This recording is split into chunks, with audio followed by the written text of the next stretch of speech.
ሰላም በመላው ዓለም ለምትገኙ ኢትዮጵያውያን የሚመጣው 5 ዓመት የሰላም የጦር መሳሪያ ድምጽ የማይሰማበት ቋንቋ ከመግባቢያ ያለፈ ስራ የማይሰራበት ባህል ማጌጫ እንጂ የማንነት መገለጫ የማይሆንበት በሰውነታችሁ የምትከበሩበት ኢትዮጵያን ይስጣችሁ። እማዬ 2025 አያሰማን ጉድ የለም። ኢትዮጵያ በዓለማችን ነጻነት ከሌለባቸው ሀገሮች ውስጥ ግንባር ቀደማ ሆነች። ነጻነት በተለይ የፖለቲካል ነጻነት ተፈትና ከዓለም ሀገሮች ውስጥ 8 ከ40 አግኝታለች። ኢትዮጵያ ውስጥ የፖለቲካ ነጻነት የለም ይላል የዓለሙ መንግስታት ድርጅት ያወጣው ዘገባ። ሰዎች በህይወታቸው የግድ ከሚያስፈልጋቸው ነገር አንዱ ነጻነት ነው።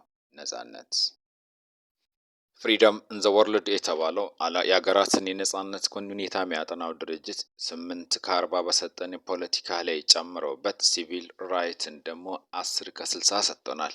በድምሩ በፖለቲካና በሲቪል ራይት ኢትዮጵያ ከ118 አግኝታለች። በ2025 ዓ.ም በተደረገው ሰው በህይወት ለመኖር መስራት ይኖርበታል። ለመስራት ደግሞ ከቦታ ቦታ መንቀሳቀስ ይኖርበታል። እማዬ ራሱንም 2025 የምግብ እጥረት ኢትዮጵያውያንን እጅግ ያስከፋበት ዘመን ነው።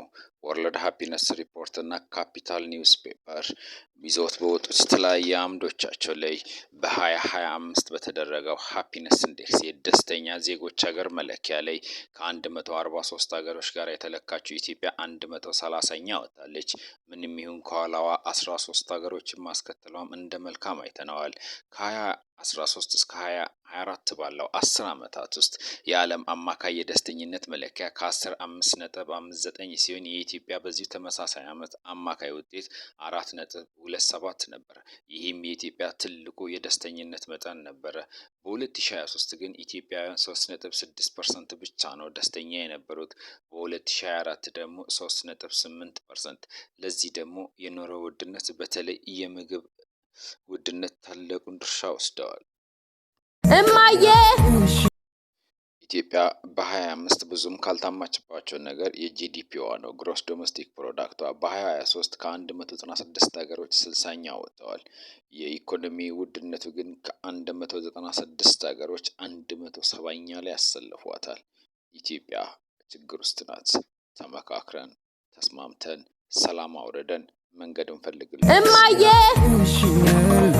የዓለሙ አበዳሪ ድርጅት አይኤምኤፍ እንዲሁም የዓለማችን ባንክ ወርልድ ባንክ ባወጡት መግለጫ በ2025 ባወጡት መግለጫ ኖሚናል ፐር ካፒታል ኢንካማችን በ2023 1020 የአሜሪካ ዶላር ነው። ይህም በምድራችን ትንሽዬዋ ነው ይላል። ኢትዮጵያን የዓለማችን ደሃ ሀገር መደዳም አሰልፏታል። ኢትዮጵያ ይህ የድህነት ታሪኳን መቀየር ምትችል ይሆን?